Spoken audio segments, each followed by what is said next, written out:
Hitler के हाथ में एटम बॉम्ब लग गया तो सोचो दुनिया का क्या होता। उसने बोला कि मैं जर्मनी को वापस सर्वश्रेष्ठ शक्ति बनाऊंगा, विश्व में सबसे शक्तिशाली बनाऊंगा जर्मनी को, जर्मनी का राज होगा। अब सब सोच रहे हैं कि इतनी ऊर्जा से कौन बिजली बनाएगा, बिजली बाद में बनाएंगे, अब बम बनाते हैं। इस टेस्ट के पहले रॉबर्ट जे ओपेनहाइमर जो साइंटिस्ट दल के नेता थे, ये गए आइंस्टीन से मिलने। Now I am become death destroyer of the world. America ने कहा मैं भी विश्व युद्ध के अंदर हूं, वर्ल्ड वॉर के अंदर हूं और मैं हमला करता हूं जापान के ऊपर। मास गायब हो जा रहा। अब ये मास कहां गया? जय हिंद। आज हम बात करेंगे परमाणु बम यानी एटम बॉम्ब और हाइड्रोजन बॉम्ब के बारे में कि कैसे द्वितीय विश्व युद्ध यानी कि सेकेंड वर्ल्ड वॉर में एटम बॉम्ब को बनाया गया, क्या परिस्थितियां थी, क्या मजबूरियां थी, कौन से वैज्ञानिक थे और कैसे एटम बॉम्ब बना।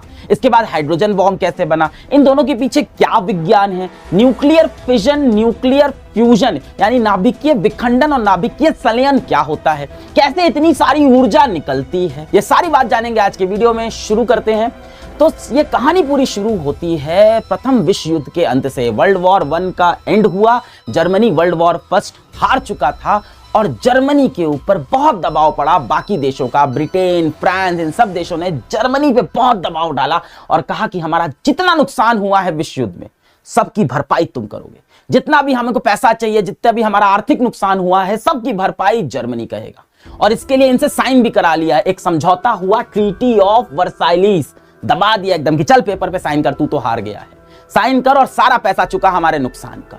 जर्मनी एकदम दब गया। इनसे कहा गया कि अब तुम कोई सेना नहीं रखोगे, कोई लड़ाई नहीं लड़ोगे, अब तुम सिर्फ पैसा चुकाओ। अब जर्मनी ये पैसा कहां से लाएगा? भाई कोई भी देश पैसा कहां से लाता है? उसकी जनता से। तो क्या हुआ, जर्मनी के अंदर महंगाई बढ़ गई, हर चीज का प्राइस बढ़ा दिया, जनता की जेब से पैसा निकालने लगे, जर्मनी के अंदर एकदम गरीबी आ गई, देश की एकदम हालत खराब हो गई, भुखमरी मच गई। ऐसे में जर्मनी देश की उम्मीद बने एक बहुत ही प्रतिभाशाली इंसान, एडोल्फ हिटलर। भयानक भाषण देने वाला इंसान जो एक बार माइक पे खड़ा हो जाए तो सबको संबोधित कर ले। उसने बोला कि मैं जर्मनी को वापस सर्वश्रेष्ठ शक्ति बनाऊंगा, विश्व में सबसे शक्तिशाली बनाऊंगा जर्मनी को, जर्मनी का राज होगा। मीडिया को भी खरीद लिया पैसा देके, भड़काऊ भाषण देने लगे। देखो मैंने प्रतिभाशाली क्यों बोला, क्योंकि टैलेंट तो था इनके अंदर लोगों को संबोधित करने। इसके साथ साथ 1933 में हिटलर के पास जर्मनी की सत्ता भी आ गई, ये रूलर बन गए, लीडर बन गए जर्मनी के। एक इनकी बहुत बड़ी कमी ये थी कि ये जातिवाद बहुत करते थे। इनका मानना था कि एक जाति थी ज्यूज, जिनको यहूदी कहा जाता है, कि ये जो यहूदी जाति के लोग हैं ना, ये गद्दार होते हैं, गंदी नस्ल के होते हैं, गंदे खून के होते हैं, ऐसी सोच हिटलर रखते थे।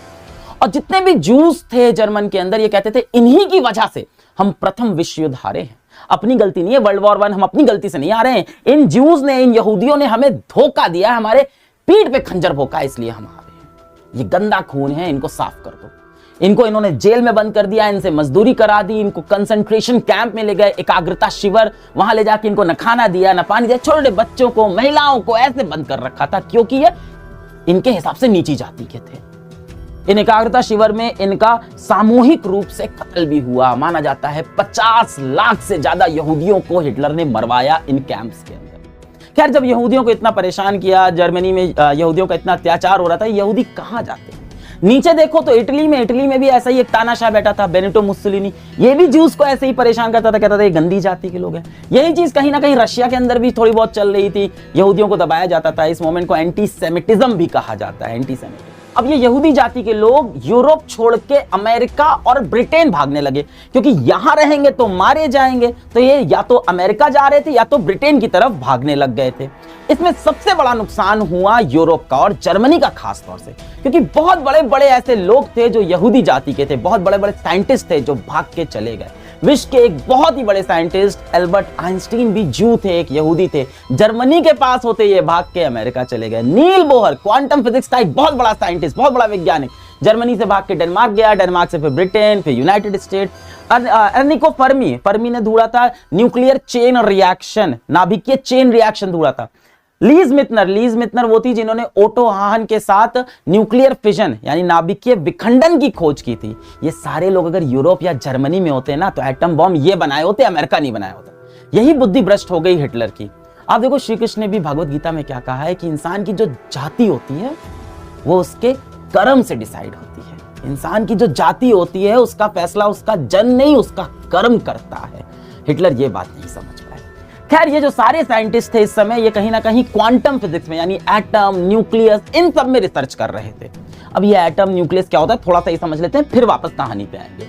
तो देखो हम सभी को पता है कि हम, आप, ये दुनिया, ये समाज, ये पूरा यूनिवर्स किससे बना है? छोटे छोटे कण से बना है। उस छोटे छोटे कण को, बहुत छोटे कण होते हैं, उसको हम बोलते हैं एटम। बहुत छोटा होता है, परमाणु। ठीक है, अब ये परमाणु की खोज किसने की? तो कहा जाता है कि परमाणु की खोज जॉन डाल्टन ने की थी। डाल्टन एटॉमिक थ्योरी भी है, परमाणु शास्त्र पे पूरा ज्ञान दिया था इन्होंने। पर ये इतिहासकार बोलते हैं पूरी तरह से झूठ है, ये पश्चिम सभ्यता ने एक झूठ फैलाया है। असल में परमाणु शास्त्र की खोज इससे 2500 साल पहले भारत के एक बहुत बड़े ऋषि कन्नड़ ने की थी। जब ये जॉन डाल्टन ने बोला ना कि ये मेरी डाल्टन एटॉमिक थ्योरी है, महर्षि कन्नड़ ने कहा होल्ड माय परमाणु। 2500 साल पहले पूरा परमाणु शास्त्र लिख के जा चुके हैं। ऐसा बहुत सारे इतिहासकार मानते हैं कि यूरोप की तुलना में जो एशिया के वैज्ञानिक थे, जो भारत के प्राचीन वैज्ञानिक थे, जो भारत के ऋषि थे, इनके पास बहुत सारा ज्ञान था। खैर अब ये तो मुद्दा हमेशा बना ही रहेगा। आगे बढ़ते हैं कि हम सब बने हैं छोटे छोटे कण यानी एटम, यानी परमाणु से। हम सब एटम से बने हैं। ये एटम किससे बना है? आओ समझते हैं एटम किससे बना है। तो प्रारंभिक रूप पे 3 पार्टिकल मिले थे एटम के अंदर। एक तो जे थॉमसन ने इलेक्ट्रॉन को खोजा था, बोला था कि इलेक्ट्रॉन नेगेटिव आवेश, नेगेटिव चार्ज वाला कोई पदार्थ है जो गोल गोल गोल गोल घूमता रहता है परमाणु में। किसके गोल गोल घूमता है? तो बोला गया कि एटम के बीच में एक बहुत ही ठोस एक चीज है, एक पदार्थ है जिसको बोलते हैं हम लोग न्यूक्लियस बोलते हैं, है ना, नाभिक बोल सकते हैं।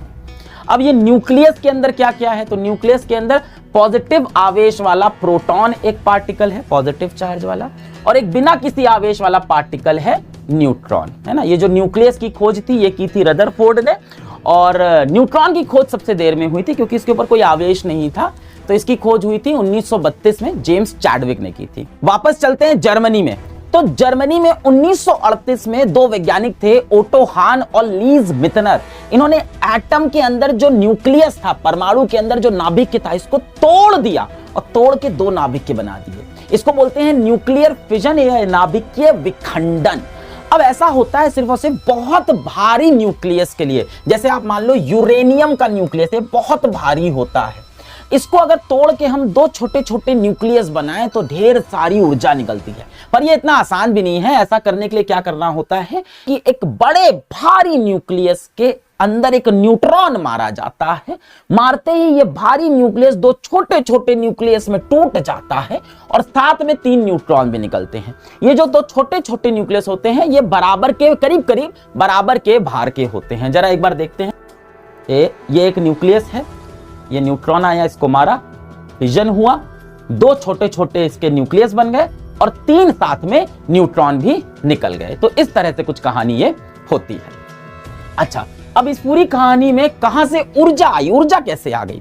अब जरा सोचो कि अगर ये बहुत बड़ा न्यूक्लियस टूट के 2 छोटा छोटा गेंद बनाए, इन दोनों गेंदों का वजन मैं जोड़ूं तो इन दोनों गेंदों का वजन जोड़ने पे इसके वजन के बराबर होना चाहिए, है कि नहीं? इनका वजन जोड़ के इसके वजन के बराबर होना चाहिए, पर असल में ऐसा नहीं हुआ। इनका वजन जोड़ने पे इसके वजन से थोड़ा सा कम रह गया। आप बोलोगे 3 न्यूट्रॉन भी तो निकले हैं, उन 3 न्यूट्रॉन के वजन को भी जोड़ लो, इनका भी वजन जोड़ लो, तो भी इसके वजन से कम आ रहा है। कितना कम आ रहा है? 0.1%, है ना। 0.1% यहां से यहां आने पे मास गायब हो जा रहा। अब ये मास कहां गया, कहां गायब हो गया? तो एल्बर्ट आइंस्टीन ने इसका आंसर दिया। एल्बर्ट आइंस्टीन ने बोला कि ये जो ऊर्जा होती है और ये जो पदार्थ, जो मैटर है, जो मास है, ये दोनों एक ही चीज है। अगर कहीं से मास गायब हुआ है तो वहां पे ऊर्जा बनी होगी। कितनी ऊर्जा बनी होगी? इन्होंने कहा जितना मास गायब हुआ है उसको गुणा कर दो प्रकाश की जो गति होती है उसके पावर 2 करके, E = mc²। आप ऐसे समझो कि अगर आपके पास 1 किलो यूरेनियम हो, 1 किलो एक पैकेट भर के यूरेनियम हो, तो दिल्ली जैसी राज्य की, दिल्ली जैसे जगह की 10 दिन की पूरे शहर की बिजली आ सकती है। इतना होता है। तो ये जो ऊर्जा मिली ये बहुत ज्यादा ऊर्जा है। और जो आप सोच रहे हो यही विश्व भर के सारे देश और सारे साइंटिस्ट ने सोचा। इतनी ऊर्जा से क्या बनेगा भाई? जिस समय वर्ल्ड वॉर चल रही है उस समय इतनी ऊर्जा से क्या बनेगा? क्योंकि अब द्वितीय वर्ल्ड वॉर आ गई, सेकंड वर्ल्ड वॉर, अब बता रहे हैं इसके बाद सेकंड वर्ल्ड वॉर आने वाली है। अब सब सोच रहे हैं कि इतनी ऊर्जा से कौन बिजली बनाएगा? बिजली बाद में बनाएंगे, अब बम बनाते हैं। इसके बाद जो हिटलर थे, इन्होंने ट्रीटी ऑफ वर्सिलीज, जो समझौता हुआ था ना संधि वाला, उसको तोड़ दिया, अपनी सेना बनाई और जाके ऑस्ट्रिया पे हमला किया और ऑस्ट्रिया पे कब्जा कर लिया। इसके बाद जर्मनी ने चेकोस्लोवाकिया पे हमला किया, इस पे भी कब्जा कर लिया। अब जर्मनी सही में विश्व की सबसे बड़ी शक्ति बनना चाहता था। जर्मनी ने इसके बाद पोलैंड पे हमला किया और यहीं से शुरुआत हुई द्वितीय विश्व युद्ध, सेकेंड वर्ल्ड वॉर की शुरुआत हो चुकी थी। इधर से जर्मनी ने पोलैंड पे हमला किया, इस तरफ से यूएसएसआर ने हमला कर दिया। तो जर्मनी और यूएसएसआर ने आपस में समझौता कर लिया, दोस्ती की, और बोला पोलैंड को आधा आधा बांट लेते हैं, आधा तुम रख लेना, आधा हम। इसके बाद जर्मनी ने डेनमार्क पे हमला किया, नॉर्वे पे हमला किया, फ्रांस पे हमला करने लग गए। अब हिटलर पूरी दुनिया पे कब्जा करना चाहता था और हिटलर को पता था अगर पूरी दुनिया पे कब्जा करना है तो मुझे एक ऐसा हथियार चाहिए होगा जिसका जवाब किसी के पास नहीं हो। हिटलर को पता था कि इनकी बर्लिन की लैब में न्यूक्लियर फिजन यानी नाभिकीय विखंडन की खोज हो चुकी है जिसमें बहुत ऊर्जा बन सकती है। अब हिटलर ने क्या किया कि एक यूरेनियम क्लब बना दिया, कहा कि एटम बम बनाते हैं और जिम्मेदारी सौंप दी एक बहुत बड़े साइंटिस्ट को, वर्नर हीजेनबर्ग, क्वांटम फिजिक्स के बहुत जाने माने साइंटिस्ट थे। हीजेनबर्ग को ही क्यों चुना? क्योंकि हीजेनबर्ग भी यहूदियों से बहुत नफरत करते थे, जूस से बहुत नफरत करते थे। अब हिटलर चाह रहा है कि हम एटम बम बनाते हैं, अमेरिका को चुनौती देते हैं। अब कहानी याद करो कि न्यूक्लियर फिजन नाभिकीय विखंडन की खोज की थी ओटो हैन और उनकी साथी लीज मितनर ने। ये जो लीज मितनर है ना, ये लीज मितनर भी खुद एक ज्यू यानी यहूदी हैं। तो खोज करने के बाद इनको ये तो पता था कि हिटलर या तो मुझे मरवा देगा या मेरे साथ सही सलूक नहीं होगा। तो लीज मितनर भी एक बड़ी साइंटिस्ट जर्मनी से भाग गई डेनमार्क। बाद में इन्होंने अपने एक इंटरव्यू में बताया कि एक पर्स में, एक छोटे से पर्स में ये सारा डॉक्यूमेंट, सारा दस्तावेज नाभिकीय विखंडन का लेकर जर्मनी से डेनमार्क गई थी। और डेनमार्क जाकर मिली उस सदी के एक और बहुत बड़े साइंटिस्ट नील बोहर से। इन्होंने पूरा परमाणु का सबसे बड़ा मॉडल बनाया है, एटॉमिक मॉडल बनाया, बोहर एटॉमिक मॉडल, बहुत फेमस आदमी थे। और नील बोहर को इन्होंने बताया कि हिटलर एटम बम बना रहा है, ये बात अमेरिका को बता दो, क्योंकि अगर हिटलर के हाथ में एटम बम लग गया तो सोचो दुनिया का क्या होता। तो नील बोहर ने कहा अच्छा। तो नील बोहर डेनमार्क में थे, इनके कुछ मित्र थे जैसे लियो सिलर्ड हो गए, जैसे एडवर्ड टेलर हो गए। एडवर्ड टेलर को आज के समय में कहा जाता है हाइड्रोजन बॉम्ब का पिता। ये सब बहुत बड़े लोग हैं, पर आज उस समय नहीं, तब ये यंग थे, तब ये नौजवान थे, तब चीजें बना रहे थे। तो इन्होंने, नील बोहर ने लियो सिलर्ड और एडवर्ड टेलर को ये बात बताई। अच्छा, ये दोनों भी यहूदी थे और ये दोनों भी यूरोप से भाग के ही अमेरिका में गए थे। तो नील बोहर ने कहा कि ऐसा करो कि हिटलर एटम बम बना रहा है, न्यूक्लियर फिजन की खोज हुई, ये बात जाके अमेरिका के राष्ट्रपति को बताओ, क्योंकि अमेरिका सबसे शक्तिशाली है, और उससे बोलो कि एटम बम पहले वो बना ले। इन्होंने कहा साहब, अमेरिका का राष्ट्रपति बहुत बड़ा आदमी है, हमारे जैसे छोटे साइंटिस्ट की नहीं सुनेगा। अब लियो सिलर्ड दिमाग वाले थे, इन्होंने क्या किया, ये जाकर मुलाकात किए किससे? एल्बर्ट आइंस्टीन से। क्या ये बड़ा आदमी है, इसकी तो सुनेगा अमेरिका की राष्ट्रपति, नोबेल प्राइज विनर है, क्या आदमी है। तो इन्होंने जाके एल्बर्ट आइंस्टीन को सारी कहानी समझाई कि ऐसा ऐसा है, न्यूक्लियर फिजन की खोज हो गई है और ऐसा है कि वहां पे अब जो हिटलर है वो एटम बम बना रहा है। अच्छा, आइंस्टीन खुद भी एक यहूदी थे, ज्यू थे, ये खुद ही जर्मनी से भाग के अमेरिका आए थे, तो ये जानते थे हिटलर कैसा भैया आदमी है। तो इन लोग ने एक पत्र लिखा, एक लेटर लिखा रूजवेल्ट को, अमेरिका के राष्ट्रपति को एक पत्र लिखा और उनको चेतावनी दी कि भाई हिटलर एटम बम बना रहा है, पूरी दुनिया पे कब्जा कर लेगा, एक आप ही हो जो आप पूरी दुनिया को बचा सकते हो। अच्छा, अमेरिका द्वितीय विश्व युद्ध में नहीं आया, बिल्कुल भी नहीं आया, क्योंकि पहले विश्व युद्ध में इसने बहुत कुछ खोया था। इसने कहा मुझे नहीं लड़ना है, यूरोप अपनी चीजें अपने खुद से संभालो, मैं नहीं कूद रहा उसके अंदर। तो रूजवेल्ट ने कहा अच्छा एटम बम बना रहा है, अच्छा यार ऐसा है। इसने देखा अच्छा हाँ सही में यार हिटलर की तो जो सत्ता है बढ़ती जा रही है, देखो पूरे जर्मनी, पूरा मतलब पूरे यूरोप पे जर्मनी कब्जा करता जा रहा है। दूसरी तरफ एक और चिंता का विषय था रूजवेल्ट के लिए, भले ही ये विश्व युद्ध में कूद नहीं रहे थे पर ये दूर से देख तो रहे थे कि जिस तरह से हिटलर यूरोप को कब्जा करता जा रहा था एक तानाशाह की तरह, उसी तरह से एशिया में हिरोहितो, ये जापान के राजा थे, हिरोहितो, इनको भगवान बोलते थे जापानीज, ये भगवान जैसे थे, इनकी बात को कोई काट नहीं सकता, ये सब ऐसे ही तानाशाह लोग थे। हिरोहितो ये पूरे एशिया पे कब्जा करना चाह रहे थे, दक्षिणी एशिया पे कब्जा कर भी लिया था। तो एक तरफ से जापान पूरे एशिया पे कब्जा कर रहा है, एक तरफ से हिटलर पूरे यूरोप पे कब्जा कर रहा है, और अमेरिका सब बैठ के देख रहा है कि करे क्या, एटम बम बनाना शुरू करते हैं। तो अमेरिका ने अपनी यूरेनियम कमिटी बनाई और एटम बम की खोज करना शुरू कर दिया। इस समय विश्व के सभी देश एटम बॉम्ब की खोज करना चाहते थे, क्योंकि न्यूक्लियर फिजन, नाभिकीय विखंडन की खोज हो चुकी थी। जैसे कि ब्रिटेन और कनाडा ने एक टीम बनाई, ट्यूब एलॉय प्रोजेक्ट, और इनके सारे वैज्ञानिक लग गए एटम बॉम्ब की खोज करने। हिटलर यानी जर्मनी ने यूरेनियम क्लब बनाया था, एटम बॉम्ब की खोज कर रहे थे। अमेरिका ने यूरेनियम कमिटी बनाई थी, एटम बॉम्ब की खोज कर रहे थे। जापान ने अपना नीगो प्रोजेक्ट बनाया था, एटम बॉम्ब की खोज हो रही थी। यूएसएसआर अपना एटम बॉम्ब खोज रहा था। सभी देश चाहते थे कि सबसे पहले एटम बॉम्ब मैं बनाऊं और पूरे विश्व पे कब्जा कर लूं। खैर, इसके बाद कुछ अजीब हुआ। जापान जो कि दक्षिणी एशिया पे कब्जा करता जा रहा था, इस पे अमेरिका की नजर पड़ी और अमेरिका ने कहा यार मुझे इससे युद्ध तो करना नहीं है, पर इसे रोकना पड़ेगा, इतनी शक्ति आ जाएगी तो ये मेरे खिलाफ खड़ा हो सकता है। तो अमेरिका ने जापान को बोला कि हम तुम्हें अब कोई भी टेक्नोलॉजी नहीं देंगे। जापान ने कहा टेक्नोलॉजी तो मैं खुद बना लूंगा, क्या दिक्कत है। अमेरिका ने कहा अच्छा। अमेरिका ने कहा जापान हम तुमको तेल नहीं देंगे, ऑयल नहीं देंगे। तेल अमेरिका के पास था। अब जापान को दिक्कत हुई, तेल नहीं मिलेगा तो युद्ध कैसे लड़ेंगे, जीवन कैसे चलेगा। तो जापान ने कहा कोई बात नहीं, हमारे आसपास ऐसे कुछ राज्य हैं जहां पे तेल होता है, हम वहां से तेल ले लेंगे। पर इन राज्यों के ऊपर भी अमेरिका का ही कब्जा था। तो अब जापान ने कुछ पागलपने वाला काम किया, एक ऐसा काम किया जो इसके औकात के बाहर था। इसने सोचा मैं अमेरिका को डरा देता हूं, धमका देता हूं, अमेरिका को अपनी ताकत दिखाता हूं। अमेरिका के सैन्य अड्डे पर्ल हार्बर के ऊपर जापान ने जाके हमला कर दिया। अमेरिका का सैन्य अड्डा था पर्ल हार्बर, इस पे जाकर जापान ने अचानक से हमला किया और सोचा कि अमेरिका को झटका देते हैं, पूरा इनका सैन्य अड्डा उड़ा देते हैं, ये हमसे डर जाएंगे, इसके बाद हम अपने आसपास वाले राज्यों पे कब्जा करेंगे और यहां से तेल निकालेंगे। ऐसा थोड़ी होना था। जैसे ही पर्ल हार्बर पे अटैक हुआ, पर्ल हार्बर अमेरिका के लिए गर्व की जगह थी, प्राइड था उनका। अमेरिका ने कहा मैं भी विश्व युद्ध के अंदर हूं, वर्ल्ड वॉर के अंदर हूं और मैं हमला करता हूं जापान के ऊपर। इसके बाद अमेरिका बहुत सीरियस हो गया एटम बॉम्ब बनाने के लिए। इन्होंने एक मैनहट्टन प्रोजेक्ट बनाया। ए बॉम्ब मतलब एटम बॉम्ब, एच बॉम्ब होता तो hydrogen bomb. Manhattan project, Manhattan एक शहर है अमेरिका के अंदर।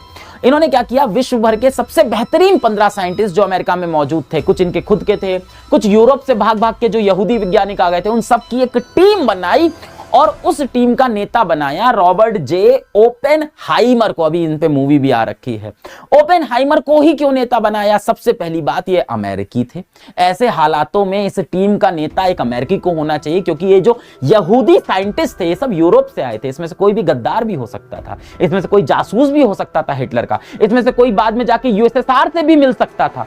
तो इन लोग पे इतना भरोसा नहीं कर सकते, इसलिए इसका लीडर बनाया ओपेनहाइमर को। पहली बात, ये अमेरिकी थे। दूसरी बात, ये न्यूक्लियर साइंटिस्ट भी थे, नाभिकीय शास्त्र के एक बहुत बेहतरीन वैज्ञानिक भी थे। इन सबको इन्होंने लॉस एल्मोस के जंगल में एक शहर बसा के दे दिया, जहां पे बहुत सारे वैज्ञानिक, बहुत सारी टेक्नोलॉजी, बहुत सारी सेना के लोग थे, और यहां पे कहा कि अब बनाओ तुम एटम बॉम्ब। यहां बैठ के सारे सबसे बेस्ट वैज्ञानिकों को एक साथ एक जगह पे रख दिया। इन्हीं में से एक वैज्ञानिक थे अर्निको फर्मी, जिन्होंने उसी बीच न्यूक्लियर चेन रिएक्शन, नाभिकीय चेन रिएक्शन की खोज की, जो कि बहुत जरूरी था एटम बॉम्ब बनाने के लिए। जरा सोचो, एक यूरेनियम का न्यूक्लियस है, उसको तोड़ के अगर आप 2 न्यूक्लियस बनाते हो तो उससे कितना ऊर्जा निकलता है? 200 मेगा इलेक्ट्रॉन वोल्ट। इससे थोड़ी बम बनेगा। बम बनाने के लिए बहुत सारे यूरेनियम के न्यूक्लियस को तोड़ना होगा। अच्छा, याद करो कैसे यूरेनियम का न्यूक्लियस टूटता था। एक न्यूट्रॉन जाता था और यूरेनियम के न्यूक्लियस को जाके धड़ धड़ धड़ मारता था, और ये न्यूक्लियस के 2 टुकड़े होते थे, पर साथ में कुछ और भी निकलता था। क्या? 2 से 3 न्यूट्रॉन और निकलते थे। तो 3 न्यूट्रॉन और निकले।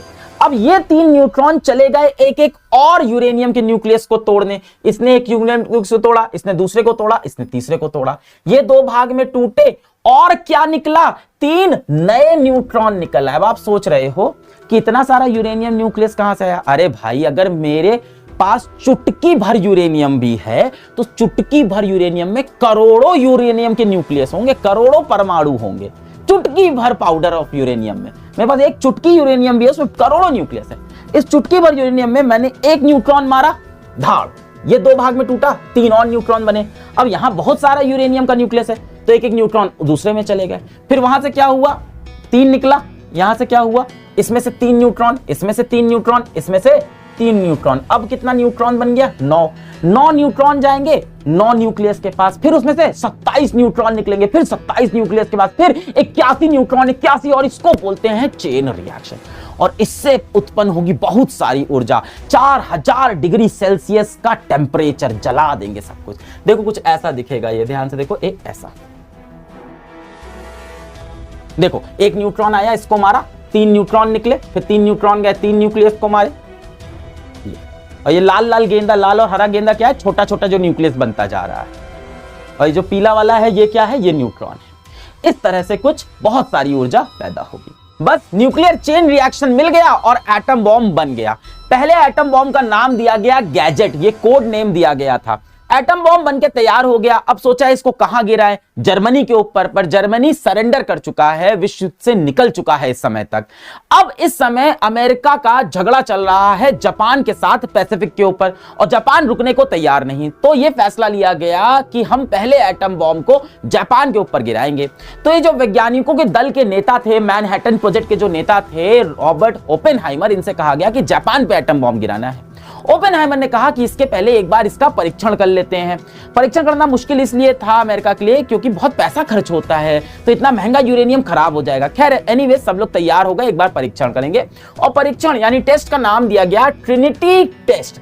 ट्रिनिटी नाम क्यों दिया? ट्रिनिटी जैसे हमारे यहाँ त्रिदेव होते हैं ना, जैसे ब्रह्मा विष्णु महेश, वैसे ही इनके यहाँ ट्रिनिटी इनके धर्म में होते हैं। ट्रिनिटी मतलब बाप, बेटा और पवित्र आत्मा, ये तीनों ही सब कुछ माने जाते हैं। तो 16 जुलाई 1945 की सुबह 5 बजे ये टेस्ट होना था। इस टेस्ट के पहले रॉबर्ट जे ओपेनहाइमर, जो साइंटिस्ट दल के नेता थे, ये गए आइंस्टीन से मिलने, और उनसे उन्होंने अपना एक थोड़ा सा दर्द साझा किया कि मुझे ये डर है कि कहीं ये एटम बॉम्ब फटे और इसका जो चेन रिएक्शन है वो पर्यावरण में फैल जाए और पूरा विश्व ना खत्म हो जाए। तो जो इसकी गणित है एक बार आप चेक कर लीजिए, आप सबसे बड़े साइंटिस्ट हैं। तो उस समय आइंस्टीन थोड़े बुढ़े हो चले थे। उन्होंने कहा कि यार देखो, मेरा समय चला गया, ये सब गणित वगैरह तुम चेक कर लेना और तुम कर लोगे, मुझे भरोसा है, तुम्हारी टीम पे भरोसा है। पर अगर गणित ये कहती है कि इससे पूरा विश्व खत्म हो सकता है तो तुम तो मत ही करना, साथ ही साथ जर्मन नाजी साइंटिस्ट को भी बोल देना कि वो भी ऐसा ना करे। इस तरह की सोच रखते थे। खैर गणित ये कह रही थी दुनिया नहीं खत्म होगी, और इन्होंने सुबह 5 बजे ये टेस्ट किया, और टेस्ट की साइट से 9 किलोमीटर दूर सारा ये मैनहट्टन प्रोजेक्ट के साइंटिस्ट और कुछ आर्मी वाले बैठ गए। आंखों पे काला चश्मा लगा लिया कि आंखें खराब ना हो, चमक ना जाए, और उसके बाद दुड़ूम और 45,000 फीट तक इसका धुआं गया। देखने वालों की आंखें चौंधा गई, कुछ लोग कुछ सेकंड के लिए अंधे भी हो गए। रॉबर्ट ओपेनहाइमर ने देखते ही जो सबसे पहली लाइन बोली वो श्रीमद् भागवत गीता थी। ये गीता के बहुत बड़े दीवाने थे। सिर्फ गीता पढ़ने के लिए उन्होंने पूरी संस्कृत भाषा सीख डाली थी, और गीता के 11वें अध्याय का 32वां श्लोक इन्होंने उसी वक्त बोला, now I am become death destroyer of the world. यहां पे क्या हो रहा है, भगवान श्री कृष्ण अर्जुन से बोल रहे हैं, अर्जुन मैं बड़ा हुआ काल हूं, अब सर्व लोगों को खाने के लिए प्रकट हुआ हूं। अर्जुन थोड़े डर गए थे कि कैसे मैं इतनी बड़ी लड़ाई लड़ूंगा, तो श्री कृष्ण ने बोला कि मैं सबसे बड़ा काल हूं और मैं सारे लोगों को खत्म कर सकता हूं, मेरे अंदर वो शक्ति है। आप ये सोच सकते हो कि ओपेनहाइमर को एक तरह का गिला, एक तरह का उनको ये पछतावा होने लग गया था कि उन्होंने ये क्या बना दिया जिससे पूरी दुनिया खत्म होगी। तो इन्होंने उस एटम बॉम्ब को ट्रिनिटी बोला था, यानी उसको वो भगवान की तरह देख रहे थे। उन्होंने कहा कि वो एटम बॉम्ब खुद कह रहा है कि I am the death destroyer of the world. इस तरह से आप इसका और भी कुछ इंटरप्रिटेशन हो सकता है। मुझे ऐसा लगा कि ये एटम बॉम्ब को सोच रहे हैं कि अगर मैं नहीं बनाता तो कोई ना कोई तो बना देता। तो जैसे अर्जुन नहीं लड़ाई लड़ते तो श्री कृष्ण कह रहे हैं कि पूरा युद्ध मैं ही लड़ जाता, मैं ही काल हूं, मैं ही सबको खत्म कर दूंगा। तो शायद ओपेनहाइमर यही सोच रहे हैं कि अगर मैं नहीं बनाता तो कोई ना कोई बना देता, एंड ये जो एटम बम बना है it is the destroyer of whole world. इसी तरह से इन्होंने गीता के 11वें अध्याय का एक 12वां श्लोक भी उसी समय पढ़ा था, जिसमें उन्होंने बोला था, यदि आकाश में हजारों सूर्य एक साथ उदय होते हैं तो भी उनका प्रकाश भगवान के दिव्य तेजस्वी रूप की समानता नहीं कर सकता। यहां ये कहीं ना कहीं एटम बम को ही भगवान बोल रहे हैं कि अगर आकाश में 1000 सूरज भी एक साथ आ जाए तो इस एटम बम की रोशनी के बराबर की रोशनी नहीं ला सकते। तो थोड़े इस तरह की अवस्था हो जाती है जब ऐसा कोई मोमेंट लाइफ के अंदर आता है। खैर आगे चलते हैं। इसके बाद ये हुआ कि अब इसको जापान के ऊपर गिराना है। तो ओपेनहाइमर ने ये कहा कि जापान पे गिराने से पहले उनको एक चेतावनी दे दो, क्योंकि ये बहुत बड़ा बम है, बहुत सारे लोग मरेंगे। तो अमेरिका ने कहा हम सीधी चेतावनी नहीं दे सकते। एक पोस्ट डैम डिक्लेरेशन हुआ जिसके अंदर अमेरिका ने जापान को चेतावनी दी कि हम बहुत बड़ा हमला तुम्हारे ऊपर कर सकते हैं, सुधर जाओ वरना बचोगे नहीं। तो जापान से कहा गया था या तो सरेंडर करो या पूरी तरह से खात्मा हो जाएगा। जापान ने नहीं सुना, और इसके बाद अगस्त 6, 1945 सुबह सुबह जापान की हिरोशिमा शहर के ऊपर पहला एटम बॉम्ब गिराया गया। उसका नाम था लिटिल बॉय, और लिटिल बॉय यूरेनियम का एटम बॉम्ब था। एक प्लेन से इसको जापान के ऊपर गिराया गया। क्यों हिरोशिमा पे गिराया गया, इसका कोई बहुत सही रीज़न नहीं था। शहरों की एक लिस्ट थी, उसमें से कोई 2 शहर चुनने थे, तो एक हिरोशिमा चुना गया। वहाँ कहा जाता है आर्मी की थोड़ी सी आबादी ज़्यादा थी और आम इंसान कम थे, पर ऐसा कुछ सच्चाई नहीं है। इसके बाद जापान नहीं सुधरा। जापान ने तब भी विश्व युद्ध के अंदर सरेंडर नहीं किया। तो 3 दिन बाद अगस्त 9 को नागासाकी के ऊपर दूसरा एटम बॉम्ब गिराया गया। इसका नाम था फैट मैन और ये प्लूटोनियम से बना था। इस तरह से यूरेनियम एक बहुत भारी धातु है, वैसे प्लूटोनियम एक बहुत भारी धातु होता है और इसका भी न्यूक्लियर फिजन होता है और प्लूटोनियम से ज्यादा ऊर्जा निकलती है। तो ये 2 एटम बॉम्ब गिराए गए अगस्त 6 और अगस्त 9 में, और आज तक यही 2 एटम बॉम्ब हैं जो किसी भी लड़ाई में इस्तेमाल हुए हैं। इसके बाद कभी लड़ाइयों में एटम बम का इस्तेमाल नहीं हुआ। लगभग देखा जाए तो 2.25 लाख लोग सीधे रूप पे मर गए थे इन धमाकों के बाद, और रेडिएशन से ना जाने कितनी आने वाली इनकी जो जनरेशन थी, नस्लें थी, वो भी बर्बाद होने लग गई। इसके बाद जापान ने सरेंडर कर दिया और वर्ल्ड वॉर 2 खत्म हो गई। इसी बीच हाइड्रोजन बॉम्ब की डिस्कवरी हुई। कैसे हुई? देखो, जैसे न्यूक्लियर फिजन के अंदर नाभिक का विखंडन होता है, वैसे ही एक और फिनोमेना है न्यूक्लियर फ्यूजन, नाभिकीय संलयन, यानी 2 छोटे छोटे न्यूक्लियस नाभिक का मिलकर एक बड़ा न्यूक्लियस बनाना। ये कैसे डिस्कवर हुआ? जो सूरज है ना, तो हम लोगों ने सोचा कि सूरज के ऊपर ऊर्जा कैसे आ रही है। सूरज को जाहिर सी बात है यहां से तार लगा के आप ऊर्जा नहीं दे रहे हो, जलाने के लिए आप वहां जाके कोई गैस नहीं डाल रहे हो, खुद से जलता जा रहा है, इतनी सारी ऊर्जा कैसे आ रही है? तो कुछ लोगों ने कहा कि सूरज के ऊपर भी न्यूक्लियर फिजन हो रहा होगा, नाभिकीय विखंडन हो रहा होगा। पर सूरज के ऊपर कोई भी यूरेनियम नहीं मिला, सूरज के ऊपर कोई भी यूरेनियम नहीं है। सूरज पे क्या है? सूरज पे हल्के एलिमेंट हैं, हल्के धातु हैं, जैसे हाइड्रोजन है, ड्यूटेरियम है, इस तरह के धातु वहां पे पाए गए। तो ये जो हल्के हल्के धातु हैं, ये टूटते नहीं, ये जुड़ के क्या बनाते हैं? एक बड़ा धातु बना देते हैं। इसको बोलते हैं न्यूक्लियर फ्यूजन। बेटा, फ्यूजन का जो मतलब होता है वो होता है पिघलना। अब कोई चीज कब पिघलेगी, न्यूक्लियस कब पिघलेगा? जब उसको आप बहुत हीट करोगे, बहुत ही ज्यादा तापमान में रखोगे। ऐसा तापमान कहां है? सूरज के ऊपर। सूरज के ऊपर इतनी गर्मी होती है जहां पे ये छोटे छोटे जो हल्के हल्के हाइड्रोजन, ड्यूटेरियम, छोटे छोटे जो न्यूक्लियस होते हैं, ये गल के आपस में मिलके एक बड़ा न्यूक्लियस बनाते हैं। अच्छा, इसके अंदर भी, फ्यूजन के अंदर भी बहुत सारी ऊर्जा निकलती है, बल्कि सही मायने में बताएं तो फ्यूजन से जो ऊर्जा निकलती है वो फिजन से ज्यादा होती है। हाँ, न्यूक्लियर फ्यूजन में जो ऊर्जा निकलती है वो फिजन से 3 से 4 गुना ज्यादा ऊर्जा निकलती है। एक छोटा न्यूक्लियस, दूसरा छोटा न्यूक्लियस गर्म हुए, आपस में मिले, फ्यूजन हुआ, एक बड़ा न्यूक्लियस और खूब सारी ऊर्जा निकली। पर ऐसा होने के लिए बहुत ज्यादा तापमान चाहिए, जैसा सूरज पे होता है, तारों पे जो तापमान होता है, तारों की जो ऊर्जा होती है वो न्यूक्लियर फ्यूजन यानी नाभिकीय संलयन से ही निकलती है।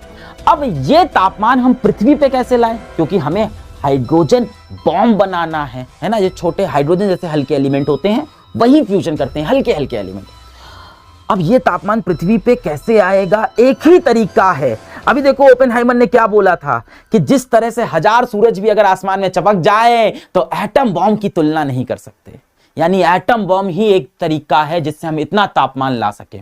हाइड्रोजन बॉम्ब को चलाने के लिए एटम बॉम्ब को चलाना पड़ेगा। जैसे कि एक बड़े गड्ढे को छुड़ाने के लिए उसमें तार में ऐसे आग लगाते हो ना, वैसे ही हाइड्रोजन बॉम्ब को उड़ाने के लिए पहले एटम बॉम्ब उड़ाना होगा। तो देखो, हाइड्रोजन बॉम्ब कैसे बनता है? ऊपर आप क्या लगा देते हो? यूरेनियम लगा देते हो। पहले आप यूरेनियम में क्या कराते हो? फिजन कराते हो, यानी एटम बम फोड़ते हो। इससे क्या होता है? बहुत ऊर्जा निकलती है, तापमान बहुत बढ़ जाता है। जब ये तापमान बढ़ता है तो क्या होता है? छोटे छोटे हल्के हल्के जो न्यूक्लियस होते हैं ये पिघलते हैं और न्यूक्लियर फ्यूजन होता है और बहुत सारी ऊर्जा निकलती है। इसको हम लोग हाइड्रोजन बॉम्ब भी बोलते हैं और इसको थर्मोन्यूक्लियर बॉम्ब भी बोला जाता है। सबसे पहला हाइड्रोजन बॉम्ब जो बना था ईवी माइक नाम का था, अमेरिका ने ही बनाया था सन 1952 में, और इसके बाद सभी देश हाइड्रोजन बॉम्ब भी बनाना शुरू कर दिए। ये इस समय विश्व के वो देश हैं जिनके पास परमाणु शक्ति है। वही Russia, America, China, France, Britain, Pakistan, India, Israel और नॉर्थ कोरिया, इन्हीं के पास परमाणु शक्ति है।